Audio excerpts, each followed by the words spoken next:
Hello বন্ধুরা, আজকে একটা চটপট কুইক রেসিপি নিয়ে এসেছি। সেটা হচ্ছে ডাল তড়কা বা ডাল মাখানি।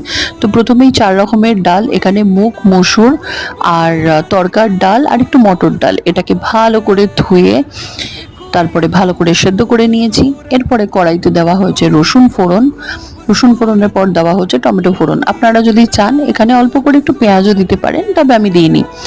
ব্যাস, রসুন আর টমেটো দেওয়ার পরে এখানে দিয়ে দেওয়া হচ্ছে নুন, যাতে টমেটোটা ভালো করে গলে যায়।